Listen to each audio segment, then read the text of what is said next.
মালের জাকাত দিয়ে দাও। একজন ধনী মানুষ, আল্লাহ তাকে অনেক মাল দিয়েছে, অনেক মাল, জাকাত দেয় না, অথচ বিভিন্ন জলসাতে মাদ্রাসাতে এসে কি করে? দান করে। করে না? করে। কারণ এই সমস্ত জায়গায় দান করলে অনেক মানুষ জানতে পারবে, একটা নিজের ভালো লাগবে যে আমি এত টাকা দিয়েছি, তাই না? এইরকম মনে থাকলে থাকতে পারে, কিন্তু জাকাতের সময় তার মাইক ব্যবহার হয় না। ওটা রমজান মাসে বাড়িতে বসে বসে দুস্থ মানুষদের মাঝখানে বিলি বন্টন করতে হয়, কেউ দেখতেও যায় না তেমন ভাবে। জাকাত দেওয়াটা খুব ইমানদারির ব্যাপার, কারণ কেউ লোকজন জানাজানি হয় না। কিন্তু এখন যদি এইখানে আমি 1 লক্ষ টাকা দান করি, এলাকার সব মানুষ জানতে পেরে যাবে যে মমতাজুল ইসলাম 1 লক্ষ টাকার দানি। এটা খুব বাহাদুরি কাজ, তাই না? নিজেকে মনে হয়, কিন্তু আদৌ এটা বাহাদুরি নয়। বাহাদুরি তুমি তোমার মালের জাকাত দিয়ে দাও। জাকাত দেওয়ার পরে যদি জলসাতে কিছু দান করো, তাহলে এই দানের বিনিময়ে তোমার থাকার জায়গা জান্নাত। জাকাত দেওয়া নেই, ওই মাল যদি তুমি দান করো 10 পয়সাও দাম নেই, কারণ আল্লাহ তাআলা বলেছেন আমি নিজে পবিত্র, আমি পবিত্রতাকে পছন্দ করি, গ্রহণ করি। জাকাত নেই মালে, মাল অপবিত্র। আমাদের অধিকাংশ দানির, ওই জন্য তো আল্লাহ নবী সাল্লাল্লাহু আলাইহি ওয়াসাল্লাম বলেছেন যে কিয়ামতের দিন এক শ্রেণীর দানিকে দেখতে পাওয়া যাবে, তাকে টেনে হিচড়ে তাকে জাহান্নামে নিয়ে যাওয়া হচ্ছে। কারণ কি? এই কারণে দান করেছিল যে মানুষ তাকে দানি বলে ডাকবে। এরকম আছে কি আছে না? আছে কি আছে না? আছে। খুব বিনীত অনুরোধ, বর্তমান বাজারে এই সমস্ত জায়গাগুলোতে, অর্থাৎ এই শিক্ষা প্রতিষ্ঠানে আপনি আপনার অর্থ ব্যয় করুন, অবশ্যই ব্যয় করুন। বর্তমানে দিনী শিক্ষার অবস্থা খুবই খারাপ। যদি এইগুলোকে যদি টিকিয়ে রাখতে না পারেন, তা আগামী জেনারেশন দেখবেন ইসলামিক ব্যাপারে অন্ধ হয়ে ঘুরবে। ঘুরবে না? ঘুরবে। সব জায়গাতেই বলি, সব জায়গাতে দেখছি মসজিদগুলো একদম চিকচক ঝিকঝাক, সব মসজিদে এসি লাগানো, মার্বেল পাথর লাগানো, হ্যাঁ আছে না নেই? বিশাল রং চং ইত্যাদি আছে না নেই? আছে। আর মসজিদ চালাবে কে? দায়িত্ব পালন করবে কে? ইমাম সাহেব, তাই তো? তা ইমাম সাহেব যে জায়গাটায় তৈরি করা হয়, ইমাম ছাড়া একটা মসজিদের কোনো মূল্য আছে? বলুন। মসজিদের মেন সৌন্দর্য কি? ইমাম। তা ইমাম যেখানে তৈরি হয়, যেখানে মানে মাল রেডি হচ্ছে, এই জায়গাটার নাম কি? মাদ্রাসা। আগে এই জায়গাটা ঠিক করুন, তারপরে মসজিদে এসি লাগাবেন। মসজিদে বিশাল সৌন্দর্য, অথচ কোরআন শিক্ষার ব্যবস্থা নেই। হ্যাঁ, কোরআন শিক্ষার ব্যবস্থা নেই। জুম্মার পরে ইমাম সাহেব উঠে বলছে যে মার্বেল পাথরটা বাকি আছে, কেউ দিবে? সাইফুল ভাই হাত তুলে দিয়ে বলছে সব আমি দিয়ে দেবো, 3 লাখ টাকা খরচা, আমি একাই দিয়ে দেবো, কোনো অসুবিধা নেই। ওই লোকটা কি বলুন, যে মসজিদে বাচ্চাদের স্পেশাল কোরআন মাজিদ পড়ানোর জন্য একটা হাফেজ রাখা হবে। আপনি তো কোটিপতি মানুষ, তা মাসে অন্তত আপনি 3000 টাকা করে এই হাফেজ সাহেবকে দেন, ও জীবনে রাজি হবে না। যান করুন, রাজি হবে না। মানুষ কত পদ্ধতিতে যে জীবন যাপন করছে আল্লাহ ছাড়া কেউ জানে না। বাড়িতে ভিখারি জীবনে ভিক পায় না, 1 টাকাও ভিখারিকে ভিক দেয় না। অথচ ইমাম সাহেবের যেদিন পালা বা ইমাম সাহেবের খাবার দাওয়াত, সেদিন জিজ্ঞাসা করতে যাচ্ছে কিসের গোশ দিয়ে খাবেন? খাসির আনবো না দিশি না গরু? ইমাম সাহেব বলছে যেটা আপনার ভালো হয় করুন। বলছে না, আপনি বলুন না। তো বলছে তাহলে খাসি আনুন। মানে ও শিয়ানা লোক, ও জানে যে ফকিরকে দিলে তো অ্যাডভার্টাইজ যাবে না, কিন্তু ইমাম সাহেবকে দিলে যদি জুম্মার দিনে বলে খাসির গোশ দিয়ে ভাত দিয়েছে অমুক লোক, অ্যাডভার্টাইজ হবে। কি বলছি বুঝতে পারছেন না? ও অ্যাডভার্টাইজের জন্য ইমাম সাহেবকে জিজ্ঞেস করতে যাচ্ছে কি দিয়ে ভাত দেবো, অথচ দরজায় ফকির মিসকিন হাঁটু কেড়ে দিয়ে বসে আছে, 1 টাকা ভিক পায় না। অবশ্য দিনাজপুরে এরকম লোক নেই, আমাদের ওদিকে আছে। আপনাদের দিকে আছে? মা বাবা, আমি ভুল করে সব কথা বলি, বললে ফেড়ে পড়ে যাব। আল্লাহু আকবার। মানে আমাদের প্রতিটা জিনিস ইবাদতের সাথে সাথে রিয়া, তাই না? প্রত্যেকটা জিনিস আপনি দেখুন, লক্ষ্য করে দেখুন। আমি গত এক সপ্তাহ আগের কথা বলছি, কোন একটা মাদ্রাসার জলসাতে, নাম বলবো না, জলসাতে বক্তব্য রাখতে রাখতে একটা লোক এসেছে 50,000 টাকা দান করেছে আমার হাতে। তা আমি লোকটার নাম বললাম, তো ওই লোকটা ওই অত দূর চলে গেছে, ওইখান থেকে ফেরত এসে বলছে, আপনি আমার নামটা এমনি বলে দিলে, আমি হজ করে এসেছি, বলুন হাজি অমুক সাহেব। বাহ, সাংঘাতিক হাজি তো, ফেরেশতারা খুঁজছে হাজি সাহেবকে। ও এসে ঘুরে এসে আমাকে বলছে হাজি অমুক সাহেব। আল্লাহু আকবার। ওর যদি উদ্দেশ্য এটাই হয় যে আমি হজ করেছি, মানুষ আমাকে হাজি বলুক, তো ওই কারণে ওর জাহান্নামে যাওয়ার জন্য এটাই যথেষ্ট, কারণ ও রিয়া। এই দেখুন, আপনাকে আর একটা কথা বলি, গাঁটের নিচে কাপড় পরা সুন্নত না উপরে পড়া সুন্নত? উপরে পড়া সুন্নত। আপনি কালকে যখন দর্জির কাছে প্যান্ট কাটতে যাবেন, তখন আপনি দর্জিকে বলবেন যে দর্জি ভাই, গাঁটের অন্তত 2-3 আঙ্গুল উপরে আমার প্যান্টটা রাখবে। দর্জি যদি বলে কেন, আপনি বলুন এই রকম ভাবে প্যান্ট পরার কথা বলেছেন মুহাম্মদুর রাসূলুল্লাহ সাল্লাল্লাহু আলাইহি ওয়াসাল্লাম। তার মানে আপনি যদি নবীজি বলেছেন বলে প্যান্টটা ওইভাবেই যদি পড়েন, অবশ্যই ওটা ইবাদত। কি বললাম বুঝলেন? সর্বক্ষেত্রে গোলামি অর্থাৎ মান্যতা। গোলামি মানে কি? মান্যতা। আল্লাহ যেভাবে বলেছেন সেইভাবে চলা, যেটা নিষেধ করেছেন সেটা থেকে দূরে থাকা, নবী যেভাবে বলেছেন সেভাবে চলা, নবী যেভাবে নিষেধ করেছেন সেটা তার থেকে বিরত থাকা, এর নাম গোলামি, দাসত্ব। তাহলে আমাদের মূল উদ্দেশ্য পৃথিবীতে পাঠানো কি? রবের হুকুম এবং আহকাম মেনে চলা। মুসলিম এরা কারা?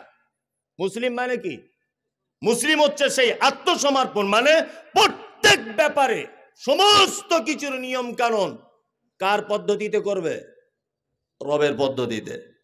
আচ্ছা, আমরা মানুষ অনেক সময় বদমাইশি করলে কি বলি? তুই গরু হয়ে গেলি, বলি না? বলি কি বলি না? আমার মনে হয় কোনো মানুষকে গরুর সঙ্গে তুলনা করলে, আর এইটা যদি গরুরা যদি বুঝতে পেরে যেত, তা আপনার নামে কেস করে দিত।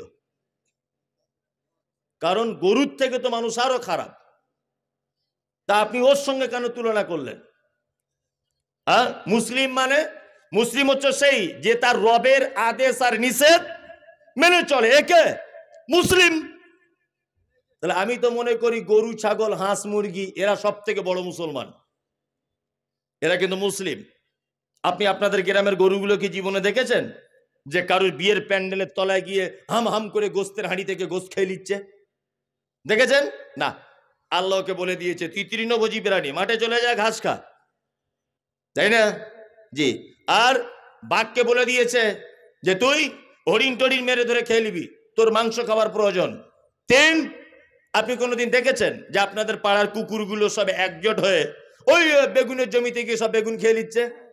ও খেতে পাবে না, মরে যাবে, তবু আপনার ফল খেতে যাবে না।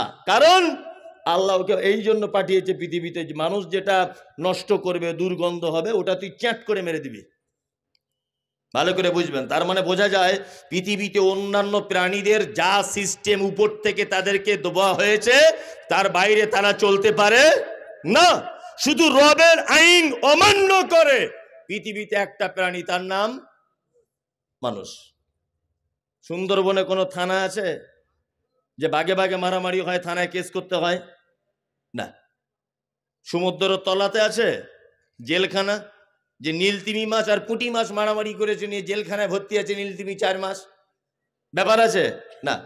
এই জেলখানা, পুলিশ প্রশাসন এসব কি থাকতো যদি মানুষ এইটা যদি মেনে চলতো? থাকতো না। তার মানে বোঝা যায় রব আমাদেরকে পৃথিবীতে পাঠিয়েছেন এই কারণে যে তারা শুধুমাত্র আমার গোলামি করবে, ইবাদত করবে। আর একটা কথা বলি, শুধু যে ইবাদত করবে এটা 100%, কিন্তু আমাদেরকে আর একটা জায়গা ভুলে গেলে হবে না। বলুন তো, পৃথিবীতে মানুষের সংখ্যা বেশি না অন্যান্য প্রাণীদের সংখ্যা বেশি? একজন বলছে মানুষের সংখ্যা বেশি, যা বুঝে আর কি তাই বলেছে। মানুষের সংখ্যা বেশি। আপনার বউকে বলবেন কাল সকালবেলা যে 4টা চিনির দানা ওই আমাদের বিছানার চাদরের পাশে ফেলে দাও, দেখবেন 4000 পিপিলিকা ছোটাছুটি করছে, তাই না? আপনার বাড়িতে 4 জন থাকেন, মশারি টাঙিয়ে ঘুমান না? মশারি নিশ্চয়ই 4টে নয়, মশা নিশ্চয়ই 4টে নয়, কিন্তু মশারি 4 জনাই টাঙান, তার মানে হাজার হাজার মশা আপনার বাড়ি ভর্তি, তাই না? আচ্ছা বলুন, মানুষ ছাড়া পৃথিবীর অন্যান্য যত প্রাণী আছে সব প্রাণী আল্লাহর ইবাদত বন্দেগী করে কি করে না? ইউসাব্বিহু লিল্লাহি মা ফিস সামাওয়াতি ওয়া মা ফিল আরদ। আসমান জমিন জলস্থলে পাহাড় পর্বতে যে যেখানে যে অবস্থায় যেভাবে আছে তারা সবাই আল্লাহকে ডাকে। আমরা হয়তো ভাবি শিয়াল হুক্কা হু বলছে মানে হয়তো কানছে না, এমনও হতে পারে ও হুক্কা হু মানে আল্লাহকে ডাকছে, মোরগ ভোরবেলাতে কুহু কুহু করে ডাকে, আমরা হয়তো ভাবি তার খিদা পেয়েছে না, হতে পারে সে তার ভাষাতে আমার আল্লাহকে ডাকছে। আপনার অন্যান্য গরু হুম্বা বলে ডাকছে ভোরবেলাতে, আমরা মনে করি মনে হয় খিদার জ্বালায় ডাকে, তা নয়, হয়তো এরকম হতে পারে সে তার রবকে নিজের ভাষাতে ডাকছে। আল্লাহ বলছেন ইউসাব্বিহু লিল্লাহি মা ফিস সামাওয়াতি ওয়া মা ফিল আরদ। সারা পৃথিবীতে জমিনে আসমানে পাহাড় পর্বতে যেখানে যেভাবে যারা আছে তারা সবাই আমাকে ডাকে। ডাকে কি ডাকে না? ডাকে। ফেরেশতারা আল্লাহকে ডাকে, ডাকে। তা আমি একটা কথা জানতে চাইছি যে ফেরেশতারা আল্লাহর ইবাদত করে, হাঁস মুরগি গরু ছাগল আর সমুদ্র তলার কোটি কোটি কোটি কোটি প্রাণী আল্লাহর ইবাদত করে, করে না? এতেও আল্লাহর মনোভূত হলো না। আমার আপনার মতো এই যে চোর গুন্ডা 2 নম্বরই পরে টাকা মেরে খাওয়া এইসব লোকগুলোকে পাঠানো হলো কেন? ওরা তো 24 ঘন্টা ইবাদত করছে, তা আমাদের পাঠানো হলো কেন? আসলে আমাদের দ্বারাতে আমার রব যে কাজটা করবেন এই কাজ পৃথিবীর অন্য কোনো প্রাণীর পক্ষে সম্ভব নয়। আল্লাহ তাআলা পবিত্র আল কোরআনে বলেন লিইয়ুযহিরাহু আলাদ-দীনি কুল্লি, পৃথিবীতে মানুষকে পাঠানোর দ্বিতীয় উদ্দেশ্য হচ্ছে এই, সারা পৃথিবীর সমস্ত মতদর্শ, সমস্ত নিয়ম কানুন, সমস্ত পদ্ধতি, সমস্ত বিধান তার থেকে কোরআনের বিধান শ্রেষ্ঠ, আমার ইসলাম শ্রেষ্ঠ, এইটা প্রমাণ করার জন্যে বান্দা পৃথিবীতে তোমাদেরকে পাঠানো হয়েছে। যেটা গরুর পক্ষে সম্ভব নয়, ছাগলের পক্ষে সম্ভব নয়, হাঁস মুরগির পক্ষে সম্ভব নয়। তাহলে আমাদেরকে পাঠানো হয়েছে কি? সারা পৃথিবীর সমস্ত নিয়ম কানুন পদ্ধতির থেকে ইসলাম শ্রেষ্ঠ এইটা প্রমাণ করার জন্যে পৃথিবীতে মানুষকে পাঠানো হয়েছে। এইবার আপনাকে একটা কথা বলি, আচ্ছা ইসলাম কি সত্যি শ্রেষ্ঠ? শ্রেষ্ঠ ইসলাম? শ্রেষ্ঠ নয়। ইসলাম যে কত শ্রেষ্ঠ সত্যি আপনি অবাক হবেন। আমি একটা তথ্য আপনাদেরকে দিচ্ছি, শুনে রেখে দেন। এক, মানে এগুলো যখন পড়ি আর কি তখন অবাক হই, ইসলাম কত সাবলীল, কত সত্য, কত চিরন্তন একটি জীবন ব্যবস্থা এবং কত বিজ্ঞানসম্মত। আল্লাহ নবী সাল্লাল্লাহু আলাইহি ওয়াসাল্লাম বলেছেন গাঁটের উপরে কাপড় পরো, বলেছেন না? হ্যাঁ। চিকিৎসা বিজ্ঞানীরা বলছেন মানুষের গাঁটের এই জায়গাটায় এক রকমের একটা হরমোন জমা হয় তার শরীরের। এই হরমোনটা সারা 24 ঘন্টা যদি মিনিমাম 8 ঘন্টা, 7 থেকে 8 ঘন্টা যদি এখানে হাওয়া বা রোদ্দুরের তাপ বা পর্যাপ্ত পরিমাণ যদি মানে কি বলে অক্সিজেন যেটাকে বলেন এই জাতীয় হাওয়া যদি এখানে যদি না লাগে তাহলে এক পর্যায়ে তার যৌবনের ক্ষমতা আস্তে আস্তে কমে যেতে পারে। শুধু পারে না, পারবে মানে কমে যাবেই। ওই জন্য দেখবেন দিয়ালে এখানে ওখানে বাসে ট্রেনে বহরমপুরে যান সব কাগজ বিলি করছে আর ওখানে লেখা আছে হারবাল। বইয়ের কাছে যেতে ভয় লাগছে, বিয়ে করতে ভয় পাচ্ছেন, আমাদের এখানে আসুন, হারবাল চিকিৎসা। যত হারবাল চিকিৎসা আমদানি জমেছে সব গাঁটের নিচে কাপড় পড়ার কারণে। কি বললাম বুঝলেন? 2, দাঁড়িয়ে পানি পান করা সুন্নত না বসে? এসব তথ্য শুনলে আপনি অবাক হবেন। আর যদি অবাক না হন তাহলে মনে নিতে হবে যে আপনার ভাঁড়ে কিছু নেই। এই দেখুন এদিকে ফিরুন। বলছে মানুষ যদি দাঁড়িয়ে যদি পানি পান করে, আমাদের পানি যখন আমরা পান করি, পানিটা ডাইরেক্ট পৌঁছানোর আগে এই জায়গাটা আল্লাহ সুবহানাহু ওয়া তাআলা একটা ছাঁকুনির মতো রেখে দিয়েছেন। ছাঁকুনি বোঝেন? চাটা ছাঁকে, হ্যাঁ, চা ছাঁকা ছাঁকুনি, ঠিক ওই রকম ছাঁকুনি। একটা মানুষ যখন দাঁড়িয়ে থাকে তার ছাঁকনিটা এইভাবে থাকে, এই ভালো করে বুঝবেন। আর একটা মানুষ যখন বসবে তখন ছাঁকনিটা আস্তে আস্তে আস্তে আস্তে এই সিস্টেমে খুলে যাবে। এটা বিজ্ঞান বলছে, এই সিস্টেমে আস্তে আস্তে খুলে যাবে। একটা মানুষ যখন পানি পান করে তখন পানিটা ডাইরেক্ট ওর নলি থেকে গিয়ে ওই ছাঁকনিতে যায়, ওখান থেকে পানিটা ফিল্টার হয়ে তারপরে তার পাকস্থলীতে পৌঁছায়। মুহাম্মদ সাল্লাল্লাহু আলাইহি ওয়াসাল্লাম ১৫০০ বছর আগে তিনি বলেছেন যে উম্মত বসে পানি পান করো।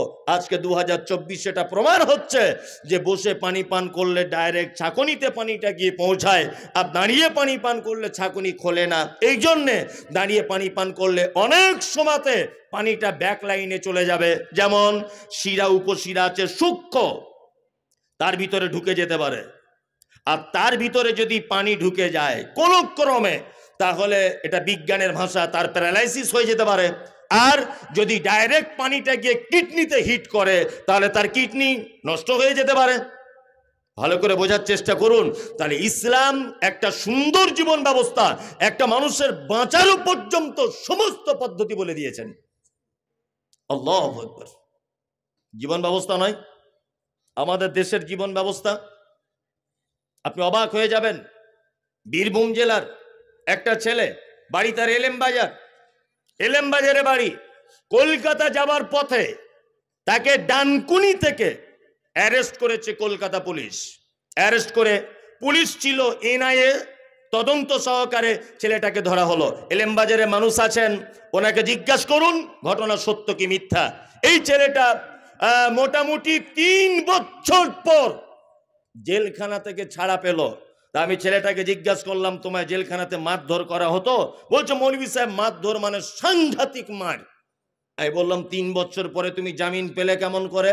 বলছে ৩ বছর পরে প্রমাণ হয়েছে আমি নির্দোষ। আমি এটা বলছি, এটা হচ্ছে পৃথিবীর জীবন ব্যবস্থা। একটা মানুষকে নির্দোষ প্রমাণ করতে টাইম লাগছে কত বছর? ৩ বছর। তারপরে নির্দোষ হিসাবে প্রমাণ হচ্ছে। বলছে আমাকে ধরা হয়েছিল, আমার নাম রেজাউল। বাংলাদেশের একটা রেজাউল বলে ছেলে ইন্ডিয়ায় এসেছিল গোয়েন্দাগিরি করতে, কোনো একটা কাজের অপরাধের সঙ্গে যুক্ত ছিল, আর আমার নাম রেজাউল। তার ফটো দেখে আর আমাকেও একই রকমের দেখতে বলে ওই জন্যে আমাকে অ্যারেস্ট করা হয়েছে। ৩ বছর এটা বুঝতে টাইম লাগলো যে এই ফটোটা এ নয়। কি বললাম বুঝলেন? অজস্র মানুষ আজও পর্যন্ত 10-20 বছর যাবৎ জেলখানাতে গিয়ে বসে আছে। তারা বাড়ির কোনো ঠিকানা নেই, খবর নেই, পয়সার কারণে তারা বার হতে পারছে না, অথচ তারা নির্দোষ। ইসলাম কেমন জীবন ব্যবস্থা দেখুন। ইসলামের পদ্ধতি কি? চোর যদি নারী হয়, চোর যদি পুরুষ হয়, তার কি করা লাগবে? পা কেটে দিতে হবে, তাই তো? কি হাত কাটতে হবে, তাই না? আচ্ছা বলুন তো, যদি কোনো লোকের হাত যদি কেটে দেওয়া হয় তা সে চুরি করতে পারবে না? আমি না করতে পারি, আমি তো ওকে দিয়েও করাবো কি করবো না? আমি তো বুদ্ধি দিয়ে কাজ করবো কি করবো না? করবো। আল্লাহ তো এটা বলতে পারতেন, যেহেতু চোখগুলো কানা করে দে কলম দিয়ে এরকম খুঁজে, যাতে জীবনে আর দেখতে না পায়, চুরি করার স্বাদ মিটে যাক, এটা বলতে পারতেন না। আল্লাহ সুবহানাহু ওয়া তাআলার বিধান হচ্ছে হাত কেটে দাও। কারণ এই যে এই মোবাইলটা 1 লাখ টাকা দাম, ধরে নেন এই এমনি দাম 5,000, 1 লাখ এখানে রাখা আছে। স্টেজে আমি উঠলাম, উঠে আমি মোবাইলটা চোখে পড়ে গেল, ওরে বাবা সাংঘাতিক দামি সেট, এটা চুরি করতে হবে না। আস্তে আস্তে আস্তে আস্তে করে আমি হেঁটে হেঁটে হেঁটে হেঁটে এই পর্যন্ত এলাম। এখানে এসে দাঁড়িয়ে আছি চুপচাপ, মোবাইলটার দিকে বারবার দেখছি, এরকম করছি। আর বাবা দেখছি সভাপতি কি করছে, মোতোয়াল্লি কি করছে, হেড মাওলানা কি করছে, বারবার দেখার পরে যে হেড মাওলানা দিক ফিরে হচ্ছে, চটাম করে নিয়ে পকেটে ভরে দিয়েছি। আচ্ছা বলুন তো, পকেটে ভরা পর্যন্ত সব থেকে আমার সহযোগিতা বেশি করেছে কে? হাত। আমার পা চুরি করার জন্য হেঁটে হেঁটে এসেছে, কিন্তু পকেটে ঢোকাতে পারিনি। পেরেছে না? আমার চোখ দেখেছে কিন্তু পকেটে ঢোকাতে পারিনি। আমার পা হেঁটে এসেছে, মন বলেছে কিন্তু পকেটে ঢোকাতে পারিনি। ফাইনাল কাজ করেছে কে? হাত। ইসলাম বলেছে হাত হাত কেটে দাও, কারণ ফাইনাল কাজ যে করেছে সে অপরাধী। কি বললাম বুঝলেন? ইসলাম কত সুন্দর জীবন ব্যবস্থা। আল্লাহু আকবার। আল্লাহ সুবহানাহু ওয়া তাআলা বলছেন লিইযহিরাহু আলা দ্বীনি কুল্লি, তোমাদেরকে পৃথিবীতে এই কারণে পাঠানো হয়েছে যে ইসলাম যে শ্রেষ্ঠ এইটা প্রমাণ করার জন্যই তোমাদেরকে পৃথিবীতে পাঠানো। এবার আপনাদেরকে একটা কথা বলছি, এক, আমাদের বর্তমান সারা ভারতবর্ষের যে অবস্থা, তাতে করে ইসলাম শ্রেষ্ঠ এটা প্রমাণ করা সহজ না কঠিন? কঠিন, তাই না? সহজ না কঠিন? কঠিন। মুহাম্মদ সাল্লাল্লাহু আলাইহি ওয়াসাল্লাম বলেছেন, তুমি যখন রাস্তা দিয়ে চলবে কোন দিকে চলো? ডান দিকে চলো। আমরা চলি কোন দিকে? বাম দিকে। তার মানে এটা ভারতীয় একটা সিস্টেম, আমাদের দেশের সংবিধান, আমাদের দেশের নিয়ম যে যখন কোনো জনগণ যখন চলবে বাম দিকে চলতে হবে, ডান দিকে চলা যাবে না। আমি যদি এখন মোটর সাইকেল নিয়ে রাস্তাতে চলতে চলতে দাদাগিরি দেখিয়ে বলি হযরত মুহাম্মদ বলেছে ডান দিকে যেতে, আমি ডান দিকে যাব, আমি কারো কথা শুনবো না, অ্যাক্সিডেন্ট হবে কি হবে না? হবে। তার মানে ডান দিকের হাদিস আমরা আর মানতে পারছি না। দুই নম্বর হচ্ছে এই সুদ। আল্লাহ নবী সাল্লাল্লাহু আলাইহি ওয়াসাল্লাম সুদের যত প্রকার গুনার কথা বলেছেন, তার নিম্ন পাপ হচ্ছে তার মায়ের সাথে ব্যভিচার করলে যে পাপ হয়, এই পাপ তার আমলনামাতে তুলে দেওয়া হয়। বলুন, ভারতবর্ষের মাটিতে বা বাংলার মাটিতে সুদ মুক্ত কোনো মানুষ আছে? নেই। যদি বলছেন আমি আছি, নেই। আপনার এমন কৌশল করে ব্যাংকিং সিস্টেমে আপনাকে ঢুকিয়ে দেওয়া হয়েছে, আপনার বউ তো লক্ষ্মীর ভান্ডারও পায়, তাই না? তার মানে যেমন হোক করে, আমি লক্ষ্মীর ভান্ডার সুদ এটা বলিনি, আমি বলছি অ্যাকাউন্ট আছে মানে 10,000 টাকা 1 বছর ধরে জমা করে রেখেছেন, 10,000 টাকা তো সুদ হয়। তার মানে যে কোনো প্রকার আপনি সুদের সঙ্গে জুড়ে আছেন। তার মানে এই পাপ থেকে চলে আসা সহজ না কঠিন? কঠিন। তাই আমরা কঠিনগুলো যদি মানতে নাও পারি, প্রতিষ্ঠা করতে নাও যদি পারি, তাহলে অন্তত সহজগুলোতে পারবো। পারবো কি পারবো না? পারবো। আপনি বিডিও অফিসে দাঁড়িয়ে আছেন, সবাই 100 জন লাইন দিয়ে, চৈত্র মাসের প্রখর রোদ্দুর, সবাই পানি পিপাসার কারণে ঢক ঢক করে দাঁড়িয়ে পানি পান করছে। আপনি 10 টাকা দিয়ে একটা পানির বোতল নিয়ে আপনি বিডিও অফিসে লাইনের মাঝখানে দাঁড়িয়ে 3 নিঃশ্বাসে পানিটা পান করুন।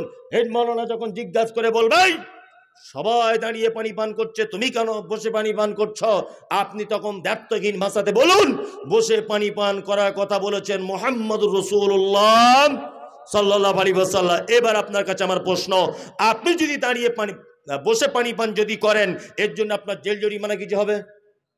হবে? হবে না। দাড়ি যদি আপনি রাখেন, আপনার জেল জরিমানা কিছু হবে? হবে না। ওটা ব্রিটিশদের একটা প্রেক্ষাপট ছিল, যখন দাড়ি রাখলে কর দিতে হতো, নামের আগে মোহাম্মদ লিখলে কর দিতে হতো, মুসলিম নাম লিখতে গেলে কর দিতে হতো। এইসব বিভিন্ন ইতিহাস পর আগে অনেক গুজরে গেছে। এখন 2024-এ কোন মুসলিম যদি বলে আমি দাড়ি রাখবো, আচ্ছা বলুন তো তার জন্য জেল জরিমানা কিছু হবে? সরকারি কোনো কাজ থেকে তাকে বঞ্চিত করা হবে? হবে না। তাহলে এইটা প্রতিষ্ঠা করতে আপনার অসুবিধা কোথায়? এইটা আপনার রাখতে অসুবিধা কোথায়? ওই যে মৌলী সাহেব কেমন কুটকুট কুটকুট করে সাহেব রাখলে, বলছে না? আর অনেকজন বলছে তেল খরচা বেশি হবে, বা নানান রকমের কাহিনী নয়। আমি চিন্তা ভাবনা করে যা দেখলাম যে একটা মানুষ দানি, সে দান করে, সে যখন মারা যায়, সে যে দানি ছিল তার কোনো চিহ্ন তার লাশটা দেখলে বোঝা যাবে? কথা বলুন, যাবে না। আচ্ছা, সে জাকাত দিত, তার কোনো নিদর্শন থাকবে? না। একটা মানুষ একটাই মাত্র মারাত্মক ইবাদত বা সুন্নাত, সেইটা সাথে নিয়ে কবরে যায়, তার নাম দাড়ি। এক আশ্চর্য সুন্নাত। আপনি নামাজ পড়েন, 1 ওয়াক্ত নামাজ নিয়ে ঢুকতে পারবেন না। জাকাত দিতেন, মাদ্রাসার বিলগুলো নিয়ে ঢুকতে পারবেন?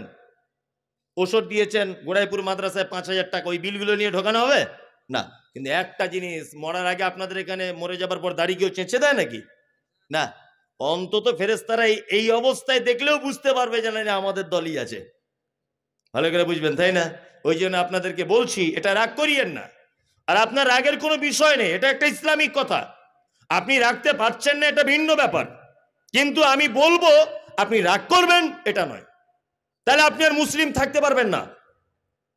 আপনি কোনো জিনিস মানতে পারছেন না, আপনাকে বলা হচ্ছে, আপনি লজ্জিত হচ্ছেন যে না মৌলভী সাহেব আপনি যেটা বলছেন ঠিকই, আমি মানতে পারছি না। কিন্তু আপনি যদি সেটা না মানেন আর আমি বলেছি বলে আপনি যদি রাগ করেন বা আপনি যদি আমাকে আবার উল্টো চাপ দেন, তাহলে মেনে নিতে হবে যে আপনি দাড়িকে অঙ্গীকার করছেন, তার মানে আপনি আর মুসলিম থাকতে পারবেন না। একজনকে বলছি চাচা নামাজ পড়ো, বলছে নামাজ পড়ে তুই কি পেয়েছিস? ভালো করে বুঝবি, আমি কিছুই পাইনি। বলছে নামাজ পড়ে তুই সে মাটির ঘরে শুয়ে আছিস, আমি নামাজ না পড়ে দুতলা বাড়িতে আছি। ওর সঙ্গে সঙ্গে ইমান চলে গেছে। ও যদি এটা বলতো যে মৌলভী সাহেব খুব লজ্জার ব্যাপার, আমি পড়তে পাচ্ছি না, পড়তে হবে, সত্যি আমি ভুল করছি, তাহলে ও ঠিক ছিল, নামাজ না পড়ুক কিন্তু ঠিক ছিল। কিন্তু এই যে ও অহংকার ইনকার করে দিল, তোমাদের শুধু কাজ নেই, শুধু নামাজ আর নামাজ করি কি করি না করি। আল্লাহ সুবহানাহু ওয়া তাআলা পবিত্র আল কোরআনে মানুষ পৃথিবীতে পাঠানোর আর একটা উদ্দেশ্য বলতে গেছেন, এক লিয়াবলুয়াকুম আইয়ুকুম আহসানু আমালা। আল্লাহ বলছেন আমি হায়াত আর মাউতকে সৃষ্টি করেছি এই কারণে, অর্থাৎ মানুষকে সৃষ্টি করেছি এই কারণে যে তোমাদের ভিতরে সর্বশ্রেষ্ঠ উৎকৃষ্ট আমল কে করে আমার কাছে আসতে পারবে। ভালো ভালো আমল, বেশি আমলের কথা বললেন না আল্লাহ ভালো আমলের কথা বললেন? হ্যাঁ, ভালো আমল। ভালো আমল কাকে বলে? ভালো আমল হচ্ছে সেটা যে আমলটা আল্লাহ সুবহানাহু ওয়া তাআলা করতে বলেছেন, যে আমলটা মুহাম্মদ সাল্লাল্লাহু আলাইহি ওয়াসাল্লামের স্বীকৃতি রয়েছে, এই আমলটাই ভালো কাজ। জানাজা সালাত আদায় পড়তে গেলাম, একজন লোক মাটি দেওয়ার সময়তে জোরে জোরে বলছে সবাই দোয়া বলুন, মিনহা খালাকনাকুম ওয়া ফিহা নুঈদুকুম ওয়া মিনহা নুখরিজুকুম তারাতান উখরা। আমি তার পাল্টা জবাবে বলছি এই দোয়া বাদ দিয়ে বিসমিল্লাহ বলে দেন মাটি। তখন চাচা আমাকে বলছে তুমি কোথাকার মৌলভী সাহেব? হ্যাঁ কেন? তো হচ্ছে মিনহা খালাকনাকুম কোরআনের আয়াত, এটা বললে তোমার অসুবিধা কোথায়? এটা বললে তোমার অসুবিধা কি হচ্ছে? তুমি এটা বলতে মানা করছো। আমি তখন বললাম চাচা এটা যে এখানে বলতে হবে তোমাকে এটা কে বললো? বলছে কোরআনের আয়াত বললে অসুবিধা কি? বোঝার চেষ্টা করুন, কোরআনের আয়াত বলেই যে সব জায়গায় বলা যাবে এটা ঠিক হ্যাঁ না। রুকুতে গিয়ে কি বলতে হয়? আল্লাহু আকবার। রুকুতে গেলাম, গিয়ে কি বলি? সুবহানা রাব্বিয়াল আযীম বলি না? তো ওইটা ওই জায়গায় যদি বলি ইন্না আ'তাইনাকাল কাউসার ফাসাল্লি লিরাব্বিকা ওয়ানহার ইন্না শানিয়াকা হুয়াল আবতার, নামাজ হবে না বাতিল? বাতিল। একই তো জিনিস, একই জিনিস নয়? একই তো। সুবহান রাব্বিয়াল আযীম, এর থেকে উত্তম কথা আমি বললাম না কোরআনের আয়াত? তার মানে বোঝা যাচ্ছে সব জায়গাতে সবটা ফিট করা যাবে না। উত্তম হচ্ছে সেইটা যেটা আল্লাহর আদেশ রয়েছে আর মুহাম্মদ সাল্লাল্লাহু আলাইহি ওয়াসাল্লামের আদেশ রয়েছে, এটা উত্তম। বড় বড় আলেমরা বসে আছেন স্টেজে, আমাদের নবী মুহাম্মদ সাল্লাল্লাহু আলাইহি ওয়াসাল্লাম তিনি বলছেন কোন মানুষ যখন মৃত্যুর অবস্থায় থাকে, সে যখন একদম অন্তিম শয্যায় পৌঁছে যায়, তখন তোমরা বলো লা ইলাহা ইল্লাল্লাহ। তোমাদের বলাতে যদি ওই লোকটা একবার বলে দেয় লা ইলাহা ইল্লাল্লাহ, তাহলে নবীজি বলছেন ওই লোকটা যাবে কোথায়? জান্নাতে। তবে ওকে বলার আদেশ করতে পারবেন না যে ভাই বলো লা ইলাহা ইল্লাল্লাহ, ভাই বলো লা ইলাহা ইল্লাল্লাহ, না। আদেশ করলে একটা বিপরীত দিকে ক্ষতি আছে, সেটা হচ্ছে এই ও মৃত্যু যন্ত্রণায় আছে, আপনি যদি তাকে প্রেসার করেন ও অস্বীকার করে দিতে পারে, ও গাল দিয়ে দিতে পারে, ও অসহ্য যন্ত্রণায় উল্টো পাল্টা কিছু বলে দিতে পারে। এই কারণে আপনার উচিত হবে আপনি নিজে বলবেন লা ইলাহা ইল্লাল্লাহ। আপনার ভাই যদি ওটা শুনে যদি বলে লা ইলাহা ইল্লাল্লাহ, তাহলে অবশ্যই ওর থাকার জায়গা জান্নাত। আপনার আব্বা এইরকম মুহূর্তে রয়েছে, আপনি চলে গেলেন কোন মাদ্রাসায়, গিয়ে কারি সাহেবকে ডেকে বলছেন কারি সাহেব তাড়াতাড়ি করে আসুন, আমার আব্বা যায় যায় ভাব। কারি সাহেব বলছে আমার অন্য জায়গায় দাওয়াত আছে, আমি 4টে ছেলে পাঠিয়ে দিচ্ছি। 4টে ছেলে পাঠিয়ে দেওয়া হয়েছে, 4 জনা বড় বড় সাইজের কোরআন মাজিদ নিয়ে দুলে দুলে বলছে ইয়াসিনুল কোরআনিল হাকিম ইন্নাকা লামিনাল মুরসালিন। ফেরেশতারা একদম বাঁশ রেডি করে রেখে দিয়েছে। তুই কোথা পেলি ইয়াসিন এখন? ইয়াসিন এটা কোরআনের একটা সূরা, তাই না? হ্যাঁ, তা এই মুহূর্তে এখানে পড়ার ব্যাপারে হযরত মুহাম্মদ সাল্লাল্লাহু আলাইহি ওয়াসাল্লামের কোনো আদেশ আছে? আছে। তার মানে এটা ভালো কাজ না খারাপ কাজ? অবশ্যই খারাপ কাজ। আমি আপনাদেরকে কয়েকটা ভালো কাজের আদেশ আল্লাহ নবী সাল্লাল্লাহু আলাইহি ওয়াসাল্লামের তরফ থেকে দিয়ে দিচ্ছি, আর কয়েকটা ভালো আমল করার জন্য বিনীত অনুরোধ করে দিচ্ছি। আমি জানি শীতকালীন রাত, আমি এসেই বুঝতে পেরেছি যে আমি যখন বক্তব্য দেবো তখন আর মানুষের ধৈর্য থাকবে না। যত দামির বক্তাই হোক না কেন, যত স্বাদের বক্তাই হোক, মানুষ শীতকালে ধৈর্যের বাইরে চলে গেলে আর থাকবে না। তারপরেও যারা আপনারা আছেন টুকটুক টুকটুক করে শুনে নেন, আমি 2-5টা কথা বলে দিই। এক, ভালো কাজ বলে দিচ্ছি, আমল করবে ইনশাল্লাহ? হ্যাঁ, ইনশাল্লাহ আমল করবো তো? ইনশাল্লাহ। এক, আল্লাহ নবী সাল্লাল্লাহু আলাইহি ওয়াসাল্লাম বলেছেন, হাক্কুল মুসলিমি আলাল মুসলিমি খামসিন রাদ্দুস সালাম। এক মুসলমান আর এক মুসলমানের উপরে 5টা হক। আর একটা রওয়ায়াতে এসেছে 6টা, তা আমি 5টারটা বলছি। এক, কোন মুসলিমের সঙ্গে দেখা হলে তুমি বলবে কি? আসসালামু আলাইকুম। আচ্ছা, এইটা বলতে গিয়ে পয়সা খরচা হলো, অথচ 10টা নেকি পেয়ে গেলেন, তাই না? আমি শুনেছি আপনার ছেলে নাকি ইংলিশ মিডিয়ামে পড়ছে, আলহামদুলিল্লাহ, ভালো জিনিস। ও ফটার ফটার করে ইংরাজি বলে, good morning, good evening, good afternoon, বলে না? আপনার ছেলে যদি একদিনে good good good good good good good good করেই যদি যায়, 4 আনা নেকি হবে বলে মনে হয়? হবে না। আপনার ছেলে ইংলিশ মিডিয়ামে পড়ুক, এটা আমার আপত্তি নেই। আপনি অন্তত পক্ষে বাড়ি এলে বলবেন যে তোমার চাচার সঙ্গে দেখা হলে গুড মর্নিং বলতে হবে না, বলো মুহাম্মদ সাল্লাল্লাহু আলাইহি ওয়াসাল্লামের শেখানো আসসালামু আলাইকুম, এটা বলো। সালাম সবাইকেই দেবো আমরা ইনশাল্লাহ। বউকে দেওয়া যাবে না। বউকে দেওয়া যাবে? বউকে দেওয়া যাবে না। বউকে দিলে খুব বুঝে মনীষার লজ্জা লাগে, লজ্জা লাগে না? ও এক বালিশে মাথা দিয়ে শোয়া যায় তখন লজ্জা লাগে না? হ্যাঁ, গলা ধরে বসে গল্প করা যায় তখন লজ্জা লাগে না? হ্যাঁ, একসঙ্গে গোসল করা যায় তখন লজ্জা লাগে না? প্রেমের গল্প করা যায় তখন লজ্জা করে না? আর আসসালামু আলাইকুম মৌলী সাহেব কি করে বলবো? খুব লজ্জার ব্যাপার না? সবাইকে সালাম দেয়, বউকে দেয় না, তাই না? আমাদের পশ্চিম বাংলার প্রায় ফ্যামিলিতে স্বামী স্ত্রী অশান্তি হচ্ছে না? হচ্ছে কি হচ্ছে না? হচ্ছে। আজকে থেকে আর হবে না। আপনি একটা আমল করুন আজকে থেকে, ছোট আমল, আমলটা করুন, দেখবেন আর হবে না ইনশাল্লাহ। এক, আসসালামু আলাইকুম বাংলা মানে কি? আল্লাহ তুমি তার উপর শান্তি বর্ষণ করো, তাই তো? আর ও প্রতি উত্তরে কি বলবে? ওয়ালাইকুমুস সালাম, আল্লাহ তোমার উপরও শান্তি বর্ষণ করুক। তার স্বামী স্ত্রী ঝগড়া হয়েছে, ধরে নেন, বাড়ি ঢুকলেন, আসসালামু আলাইকুম খাদিজা, কি করছো? ও যত বদমাশ মেয়েই হোক, সালামের উত্তরটা অন্তত নিবে। ও উত্তরে কি বলবে? ওয়ালাইকুম আসসালাম। কোন রকম আছি, বেশি ভেটা ভেটা করো না, যাই করুক কিন্তু সালামের উত্তরটা নেবে। নেবে কি নেবে না? তাহলে আপনি যদি দিনে 10 বার যদি এটা বলেন যে তোমার উপরে আল্লাহর তরফ থেকে শান্তি বর্ষণ হোক, আর ও যদি বলে তোমার উপরেও হোক, আর একবার যদি কবুল হয়ে যায়, তাহলে আর অশান্তি থাকবে? থাকবে? থাকবে না। এই পদ্ধতিটা সত্যি খুব ইম্পর্টেন্ট একটা পদ্ধতি। আপনার স্ত্রীকে বেশি করে সালাম দেবেন। কি বললাম বুঝলেন? 2, নিজের বাড়িতে হোক অপরের বাড়িতে হোক, লা তাদখুলুল বুয়ুতা গায়রা বুয়ুতিকুম, নিজের বাড়ি হোক অপরের বাড়ি হোক, যখন ঢুকবেন কি বলে ঢুকবেন? আসসালামু আলাইকুম। কেন বলতে হবে এটা? আগে আপনাকে বলেছি, সারা পৃথিবীর সব থেকে উত্তম জীবন ব্যবস্থা, তার নাম হলো ইসলাম। আপনার বাড়িতে একটা বেটি রয়েছে, আপনার বয়সটা 16 বছর, আপনি বাড়িতে নাই, আপনার বিবি আর আপনার বেটি দুজনা শীতকালে গোসল করে বারান্দায় বা বাড়ির আঙিনাতে রোদ্দুরে বসে আছে চুল খোলা অবস্থায়।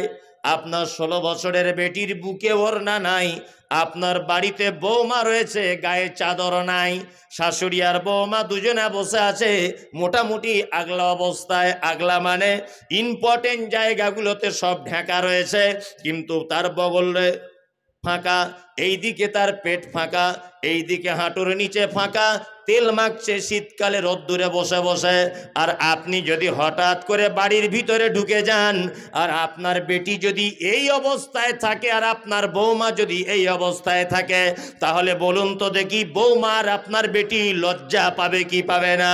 ইসলাম বলেছে তুমি দরজায় দাঁড়িয়ে থেকে বলবে আসসালামু আলাইকুম, ও আয়েশার মা আমি বাড়িতে চলে এসেছি, তাড়াতাড়ি করে দরজা খোলো। তোমার স্ত্রী আস্তে আস্তে করে দরজা খুলতে আসবে, তোমার মেয়ে চলে যাবে ঘরের ভিতরে, ঘরের ভিতরে গিয়ে তার প্রয়োজন মতো পোশাক পরে নিবে, গায়ে ওড়না নিয়ে নিবে। আর তখন যদি আপনি বাড়িতে প্রবেশ করেন, আপনিও লজ্জা পাবেন না, আপনার বেটিও লজ্জা পাবে না। এই জন্য ইসলাম বলেছে নিজের বাড়িতে হোক অপরের বাড়িতে হোক তোমরা সালাম দিয়ে প্রবেশ করবে ইনশাল্লাহ। আজকে থেকে এই আমলটা করব, সবাই সবাইকে সালাম দিব ইনশাল্লাহ। চলুন 2, ওয়াইয়াদাতুল মারিজ, অসুস্থকে দেখতে যাও। পাড়া প্রতিবেশী কেউ যদি অসুখে পড়ে যায় তাহলে আমরা তাকে দেখতে যাব। এগুলো ফ্রি নাকি? পয়সা খরচা হবে না। ফজরের নামাজ পড়ে গেলেন, পাড়ার একটা আব্দুল্লাহ বলে লোক অসুখে পড়ে আছে, বিছানায় পড়ে আছে, গেলেন, গিয়ে তার মাথায় হাত দিয়ে বললেন লা বাসা তাহুরুন ইনশাআল্লাহ, ভাই টেনশন করো না, আল্লাহ তোমাকে ভালো করবে। চাচা কোন ডাক্তার দেখাচ্ছ? মামু এখন খেতে টেতে পারছো? একটু জিজ্ঞেস করলেন, বাড়ি চলে এলেন। বিশ্ব নবী তিনি বলেছেন রুগী তো কল্যাণ যা পাবে পাবে, যে দেখতে গেছে ও বেশি কল্যাণ পাবে। লাভ হলো না লস হলো? আসমানের ফেরেশতারা পর্যন্ত দোয়া করবে, কল্যাণ কামনা করবে। কার জন্যে? যে দেখতে গেছে তার জন্যে। আল্লাহু আকবার। এইবার আপনাদেরকে আর একটা কথা বলি, ইজাবাতুদ দাওয়াতি, কেউ দাওয়াত দিলে গ্রহণ করবে ইনশাল্লাহ। হ্যাঁ ইনশাল্লাহ। দাওয়াতের ব্যাপার ইনশাল্লাহ তো বলতেই হবে, গরুর গোস্তের ব্যাপার আছে, তাই না? ওই দেখি তো মাদ্রাসার জলসা টলসা হলে মানে গেট ভেঙে ফেলছে এরকম করে। কিছু কিছু মাদ্রাসা মনে হচ্ছে জীবনে খাই নাই, ও গরুর গোস্ত চোখেই দেখিনি, এরকম একটা মনে হয় আর কি। আপনাদের এখানে গোড়াইপুরের কথা বলছি না, ওই ওই আরো অন্যান্য যত মাদ্রাসা জলসা বা মসজিদের ঈদগাহ জলসা হয় ডেলিগেটে, মনে হচ্ছে গেট ভেঙে ফেলছে। আশ্চর্য ব্যাপার, এটা ভদ্রতাটুকুও নেই। আচ্ছা নেই, আশ্চর্য ব্যাপার। দাওয়াত বৈধ হলে কবুল করবেন ইনশাল্লাহ। অবৈধ দাওয়াত তাহলে কি না, কিছু কিছু দাওয়াত বাড়ি আছে আপনি যাবেন না, আপনার থেকে সেজন্য একটা শিক্ষা পায়। যেমন ধনী গরিবের বৈষম্য রেখে যে দাওয়াত বাড়িতে খাবার পরিবেশন করা হয়, একই প্যান্ডেল, একটাই সিস্টেম, একই ক্যাটারিং এর মালিক, কর্মচারীরা মাল দিচ্ছে, ওইদিকে দিচ্ছে খাসি আর এদিকে দিচ্ছে গরু। এইরকম কোন পরিস্থিতিতে যদি আপনি পড়েন, কোন আপনার বিবাহের অনুষ্ঠানে বা কোন অনুষ্ঠানে যদি আপনি দেখেন, তাহলে আপনাকে রিটার্ন চলে আসবেন, এটা আপনার জন্য উত্তম। কারণ ইসলামে কোনো বৈষম্য নাই। গরিবের যে সম্মান, ধনীর একই সম্মান, লম্বা কালো বেঠে পরিষ্কার, সাদা চোখ কালো চোখ কটা চোখ, কারোর কোনো ডিফারেন্স নেই। আরব অনারব কোনো ডিফারেন্স নেই। আল্লাহর নিকটে ওই লোক সব থেকে উত্তম যার ভিতরে তাকওয়া পরহেজগারিতা বেশি, আল্লাহ ভীরুতা বেশি। 2, এমন একটা বৈঠকে আপনাকে দাওয়াতের জন্য আহ্বান করা হলো, যে বৈঠকে বা যে দাওয়াত বাড়িতে আপনি গিয়ে দেখছেন বাদ্যযন্ত্র বাজছে। এখন তো গান বাজনা ছাড়া বিয়ে শাদী হয় না, তাই না? আপনাদের এলাকাতে হয়তো হয় না, আমাদের ওদিকে হয়, সব জায়গায় হয় না, কিছু কিছু বাড়িতে আস। আল্লাহু আকবার। মানে কি বলবো, মানে সত্যি আগেকার দিনে মেয়েদের যে নারীদের যে মর্যাদা ছিল, এখন আর সেটা আছে না।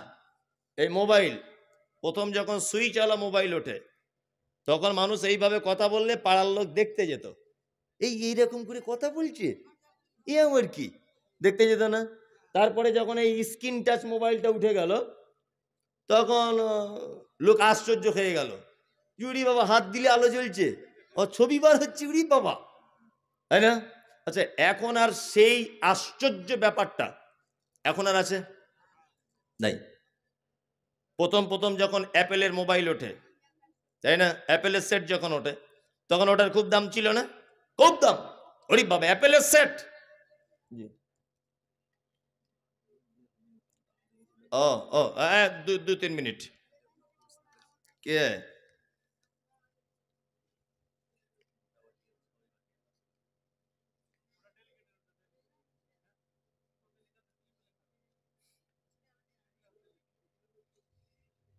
আপনি আমাকে কেন জিজ্ঞেস করছেন?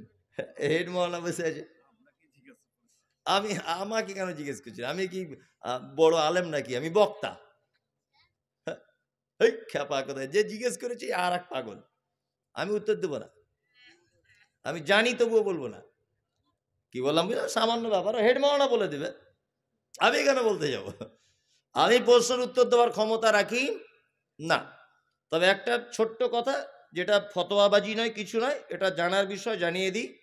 যদি আপনার জোহর, আসর, মাগরিব এই সমস্ত নামাজগুলি যদি আপনার কাজা হয়ে যায়, তাহলে আপনার ধরে নেন জোহরের নামাজ কাজা হয়ে গেল, তাই তো? আসরের মসজিদে গেছেন, দেখছেন আসরের নামাজ চলছে, আপনি আসরের নামাজে দাঁড়াবেন, কিন্তু জোহরের নিয়ত করে দাঁড়াতে হবে। কারণ সিরিয়াল বাই সিরিয়াল, জোহর আগে পড়বেন, ওই আসরের জমাতে আপনি দাঁড়ান, আপনি নিয়ত করুন আমি জোহরের পড়ছি, জোহরটা পড়া হয়ে যাবে ওই জমাতে, নেকি পেয়ে যাবেন আপনি জমাতের, তারপরে আপনি আসরেরটা পড়বেন, সিরিয়াল বাই সিরিয়াল। কি বললাম বুঝতে পেরেছেন? হ্যাঁ। আর উনি যে প্রশ্ন করেছেন, ইসলামে কোনো রকমের ওজর নেই, কোনো রকমের ওজর নেই। উনি বলছেন আমি সকাল 8টায় কাজে যাই, সন্ধ্যা 6টায় বাড়ি আসি, মালিককে বলি জোহর আসরের নামাজ পড়বো মগরিবের, আমার মালিক আমাকে ছুটি দেয় না, আমি বলবো তুমি ও কাজ ছেড়ে দাও, ও কাজ ছেড়ে দাও, দিয়ে অন্য কাজ করো, কোনো রকমের অপশন নেই, ও কাজ তুমি ছেড়ে দাও, যে অন্য কাজ দেখো, পৃথিবীর জমিনে অনেক কাজ রয়েছে, সেই কাজগুলো তুমি দেখো। যাই হোক, যে কথা বলছিলাম, আমি বলতে বলতে লাইনচ্যুত হয়ে গেছিলাম, এইদিকে প্রশ্নটা এলো বলে।